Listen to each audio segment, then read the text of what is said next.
Yes. Back again, man. Oh, this is all mad people. Forgive me, man's new to this. I'm all trying to figure it out. I've gone mad.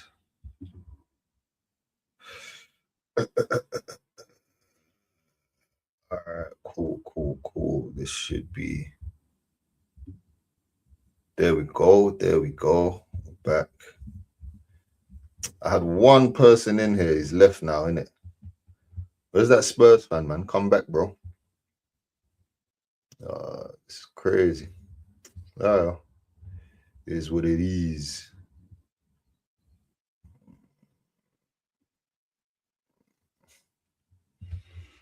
Mm.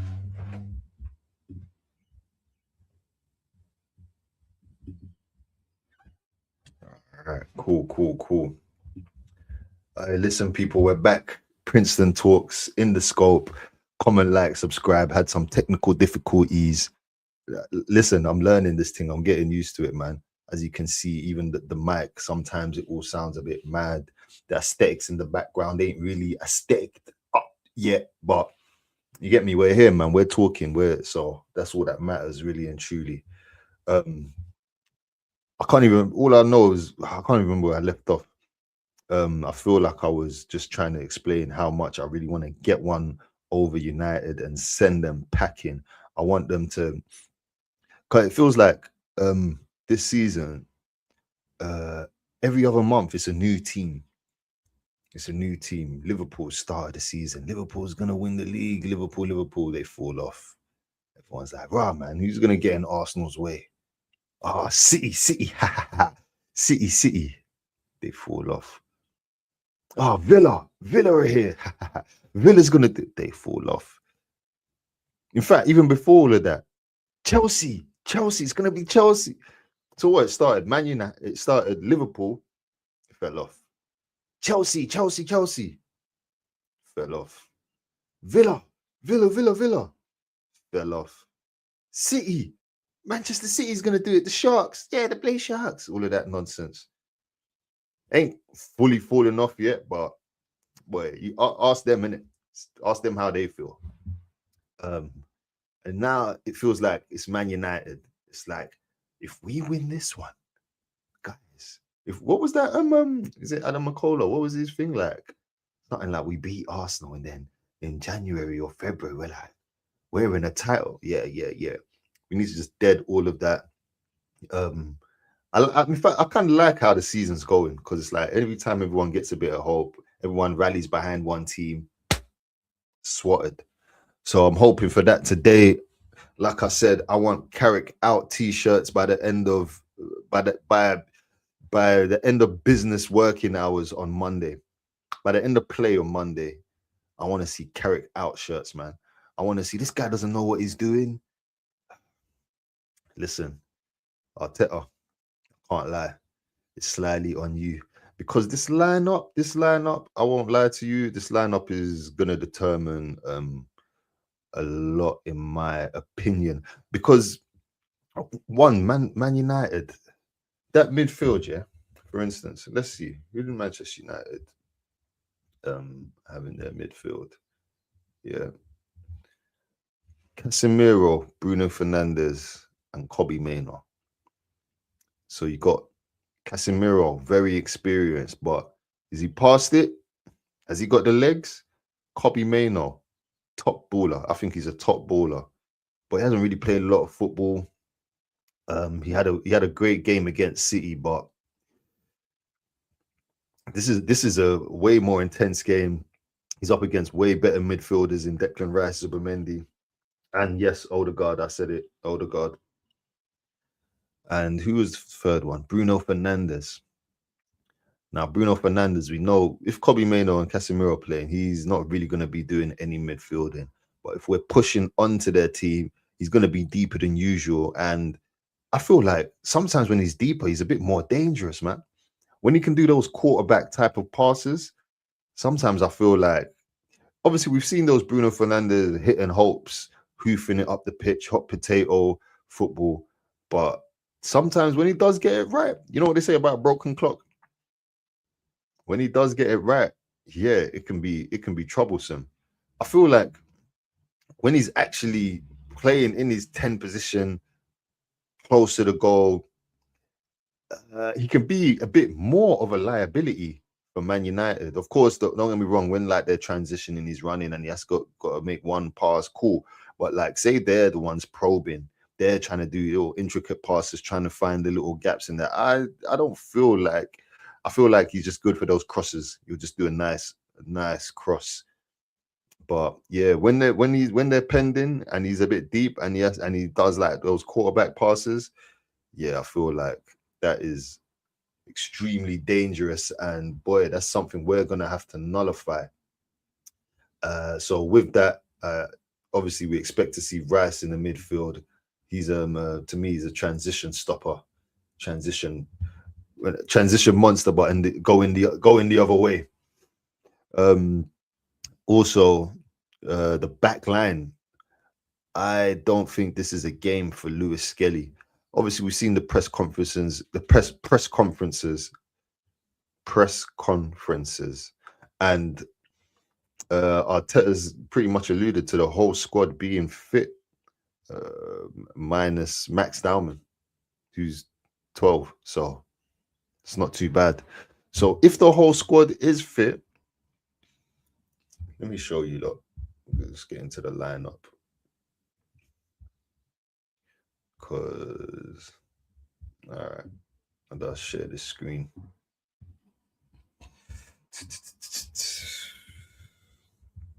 Bear me, I keep telling you I'm new to this. All right, let's see what I want. Boom, boom. That's my lineup right there.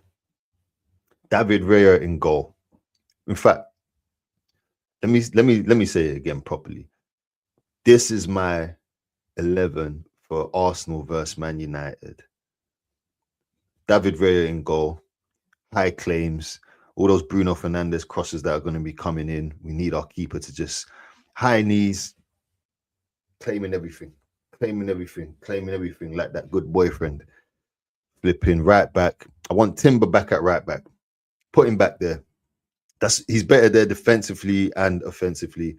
I think he going forward when Timber's playing left back, we lose quite a bit of him offensively because he doesn't quite like penetrate those half spaces as well as he does when he's on the right. And I prefer him on the right as well because I feel like when he plays on the left, we've got too many right footers on the left and too many left footers on the right. And that just causes that little horseshoe that you see when the ball just goes round from Saka to Odegaard to Rice to Zubimendi to Timber do you get what I mean? Sorry, I said Zubimendi, I meant Trossard. But when you got so many inverted players, it's like we need some width.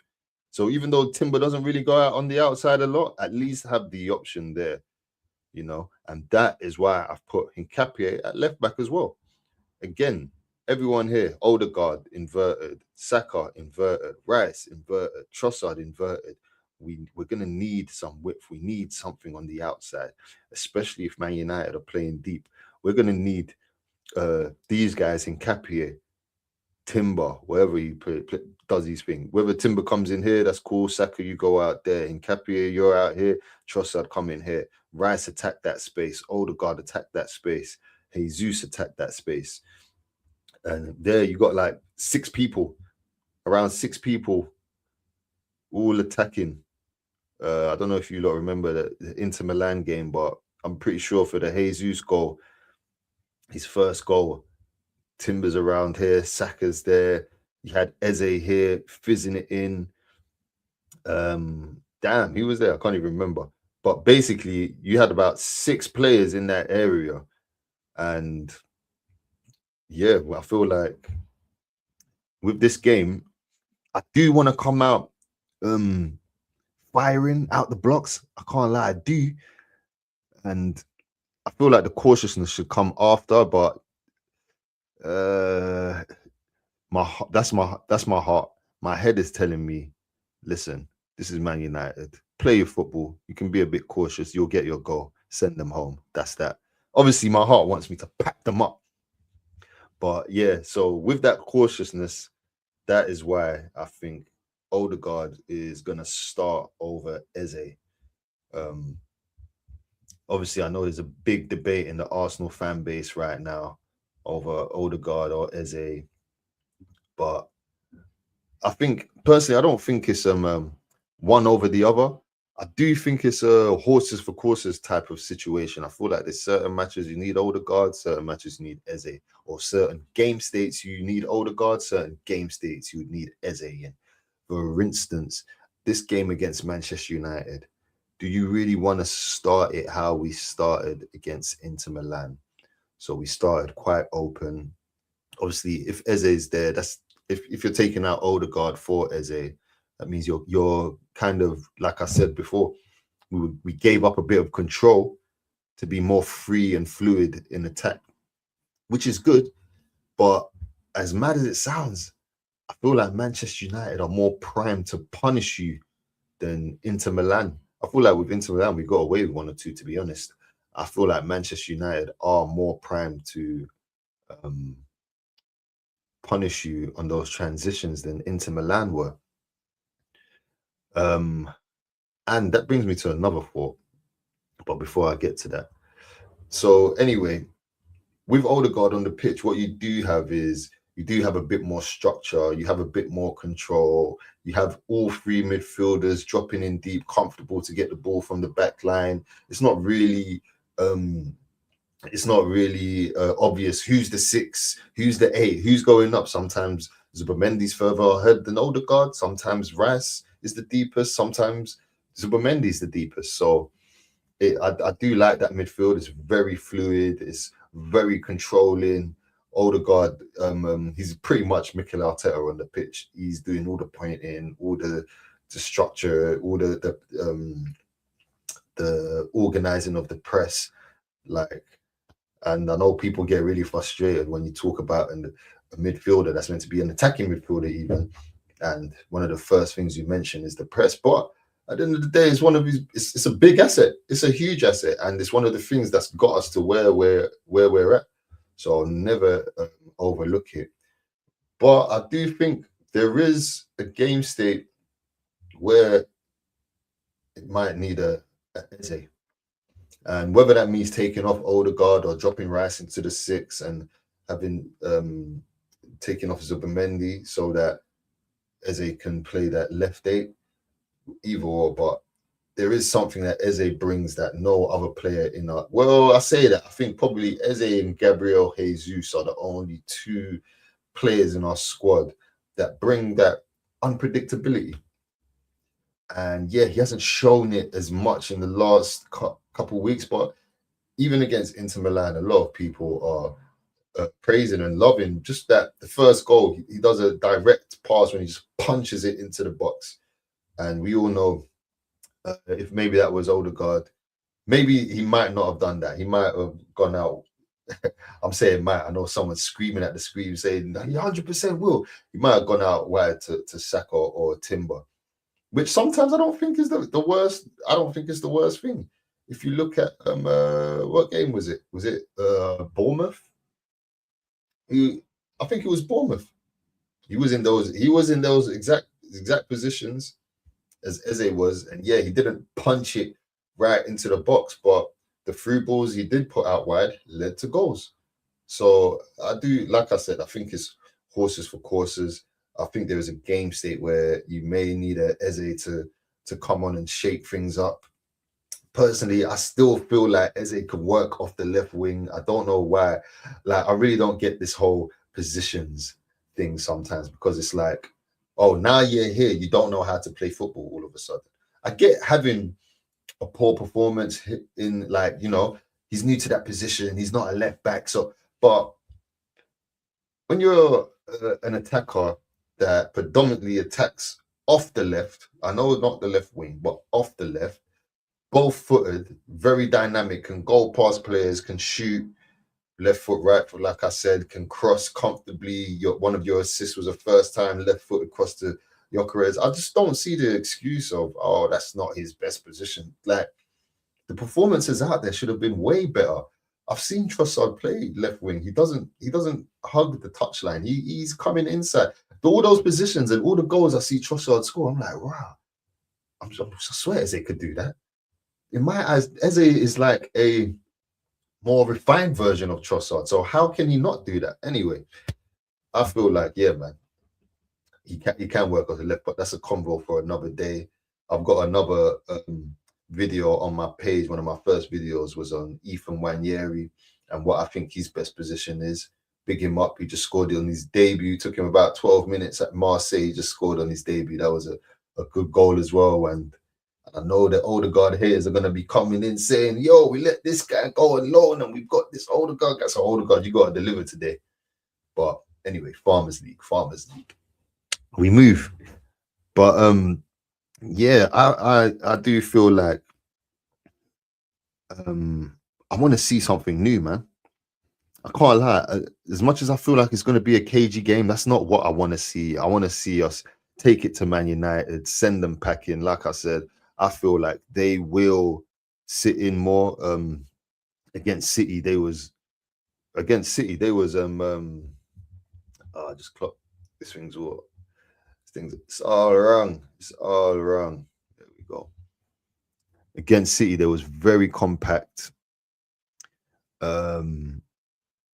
But what I would say is I don't feel like City really tested them. Like, all right, let me see if I can screen share this thing again. Bear with me, people, man. This is just so. I'm lying. It's not even long. It's not long at all.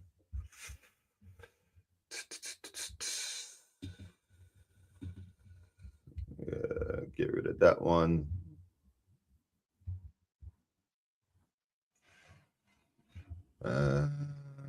Boom. So yeah, this is Man United City. Yeah. Cool. So if we look at the stats, just defensively, it's like the keepers had one higher claim, no big saves to make. Like he's made one save, the Manchester United keeper. One save. And let me see something.